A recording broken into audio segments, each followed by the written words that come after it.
It's a Heidelminicast. And now, Scott Clark. We've got two questions. The first is about a brand new hymn from 2020 by Josh Bishop.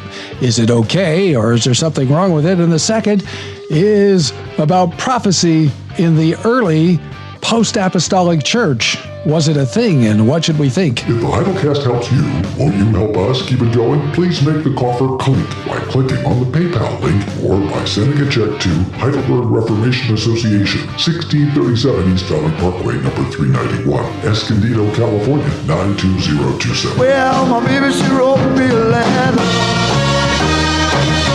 Well, let's read some emails, shall we?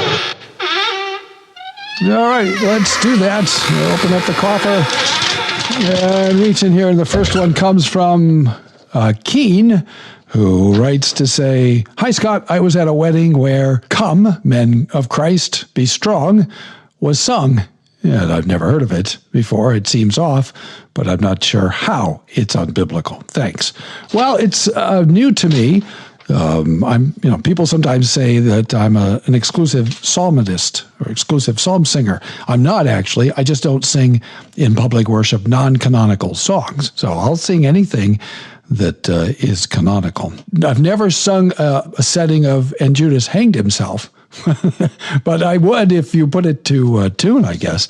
But I in public worship, I don't sing non-canonical songs. I mean, if it's chapel or something that's not a public worship service where people are compelled to be, and where nobody's conscience is being forced or anything, then yeah, that's a different thing. It basically has the status of a private gathering.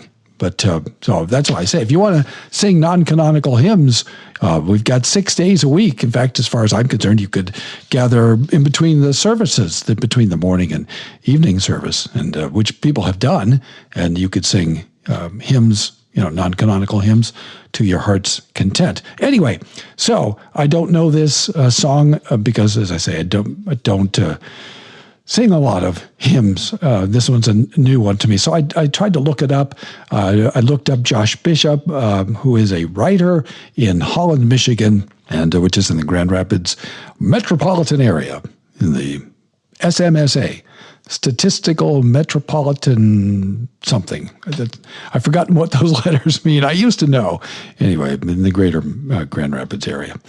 And he's in part of a congregation called En-Gedi Church, which is a place in Israel. And it looks to me like a sort of typical, contemporary evangelical church, probably Baptistic. I looked at their confession. I couldn't quite figure it out, but that's what it looked like. If I'm wrong, you can correct me. If you know more about it, you can let me know. And I listened to the hymn. I found it on YouTube.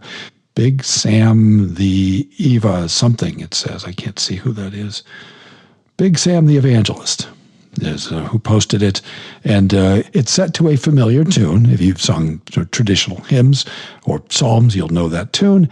I didn't find anything particularly weird about it, except maybe at the end it says, "We'll fight and laugh and feast." And then the next thing that comes up, and this is just the algorithm, is something posted by a guy who is associated with in Moscow, Idaho. And that's just the algorithm. I don't know what that means. I don't know that there's necessarily a connection. But the use of fight, laugh, feast has echoes of the stuff that, does in November, the gatherings and stuff that they do. And that's I think that's a phrase that they've used. So maybe there's some connection, but I couldn't see it obviously. And so that's, as Forrest Gump said, all I have to say about that. Heidelcast. This is the Heidelcast. Text the Heidelcast at any time at 760-618-1563. And the second one is from Nick, who says, "Greetings, Dr. Clark." Well, greetings, Nick. I've been listening to the Heidelcast for a while. Well, thank you very much, and have benefited greatly from it. It's an amazing resource for Reformed teaching, and every time I get an opportunity, I tell people about it. Keep up the good work. Well, you go, boy. Thank you very much. We appreciate that. By the way, that is something you can do for us that doesn't cost anything. It's just let people know about us. Heidelblog.net, heidelblog.net/Heidelcast. Tell people about the podcast. You can share it with people from your app. Send it to people just randomly. Hey, I found this outstanding podcast, and I want you to listen to it. And point people to the Heidelcast. Share stuff with people. That'd be great. Let them know. Let people know about it on social media. We appreciate that very much. So, thank you. And he says, I have a question about the gift of prophecy in the early church. If there was such a thing, and he says, with the cessationist documentary, there have been some critics. And on one platform, I heard that in the early church, there was a section at the end where people could bring forward a prophetic message. Well, I don't know about that. The person who said this got information from the book, The Testament of the Lord by Alistair Stewart, from the popular patristic series. I don't have access to the book in order to take a look at the context in more detail. Are there reliable sources that describe that practice, and what does early church literature like the Didache mean by prophet? Well, I've got something for you. Feathers and all, the scriptures are enough. We're doing a series on this very thing, and as I'm talking to you now, I have just recorded, and it's more than an hour's long, at least the rough draft was more than an hour long. Producer Brian will clean it up, and maybe it will come in under an hour, but discussing the existence of prophecy in the post-apostolic church in the first 2 or 3 centuries, first 2 centuries, really. And so I won't recapitulate all that here. I'll just encourage you to go listen to that series. You can find it at heidelblog.net/feathers, heidelblog.net/feathers. The first episode was an introduction. Second episode was on the possibility, on the suggestion that there was post-canonical prophecy, charismata, tongues, etc. And the third episode will be on the Montanists. I'm going to probably spend an entire episode on the major center of sort of proto-Pentecostal activity in the ancient church, the Montanists. So I won't try to repeat that here, but I will answer the question. I think as I read the Didache that prophet and apostle are used informally in the Didache. In other words, I don't think that it's a capital A or a capital P. Prophecy was used for a long time in the church simply to mean a sermon. The Puritans and others used to gather for and by Puritans, I just mean English Reformed, mostly dissenting, but not always, sometimes conforming people, Anglicans like William Perkins and Richard Sibbes and others, would gather together, and we would today just call it a conference. And they called it a prophesying. Men would preach, and then others would criticize the sermon, not harshly or negatively, but just offer constructive criticism.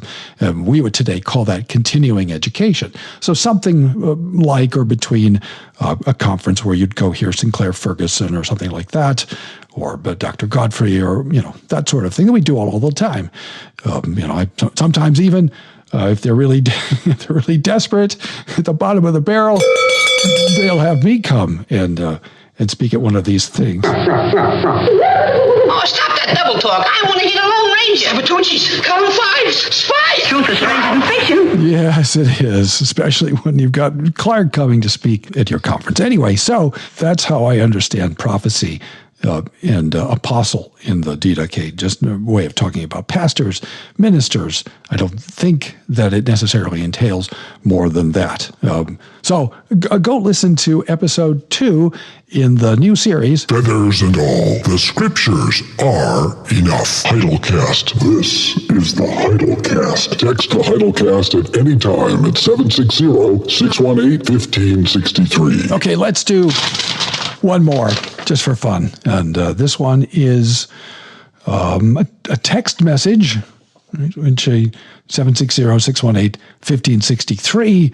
And it's anonymous, who says, Dr. Clark, is the Ichthus, that's the fish that, you can draw, with your finger in the dirt. Start at one point, make a little like half moon on the bottom, and then start at the same point and make a half moon at the top. And they sort of intersect at the sort of at the one end and they meet at the other, and that's the ichthus. It's a sort of a sketch of a fish. That's what an ichthus is. It's a fish. Is it a second commandment violation is the question.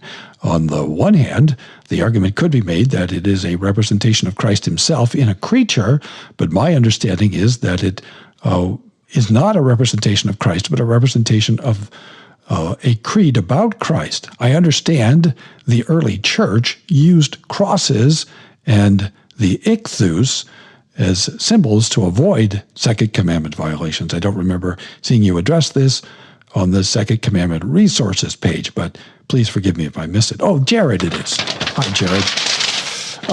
No, you didn't miss anything. I haven't addressed it. So it's an interesting question.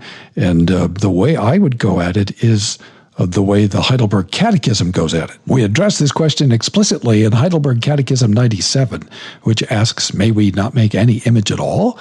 And we say God may not and cannot be imaged in any way. God, it says, may not and cannot be imaged in any way. As for creatures, including fish, though they may indeed be imaged, yet God forbids the making or keeping of any likeness of them, either to worship them or to serve God by them. Serve here meaning worship. So we may not worship them and we may not use them in worship. But I don't therefore have any problem with drawing the ichthus. It was a symbol of Christians. I don't think it's a symbol of Christ. It's a symbol of Christians. The Christians were fishers of men.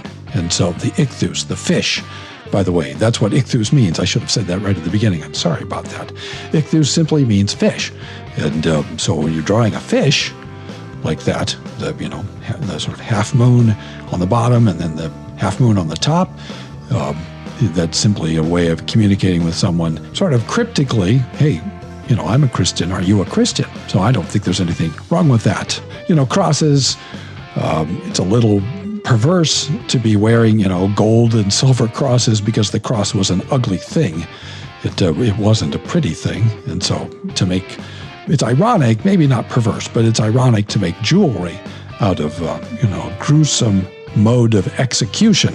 But nevertheless, the cross has long been a symbol of Christianity. And, if you ask me, my preference would be not to use them except in Utah.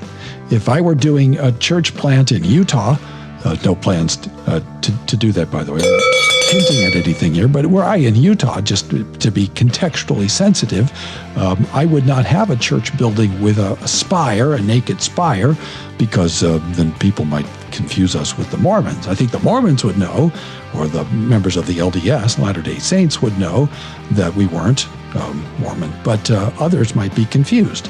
So to distinguish us from the Mormons, I would probably put a cross on my church. A very simple, unadorned cross. Unloaded, as I like to say.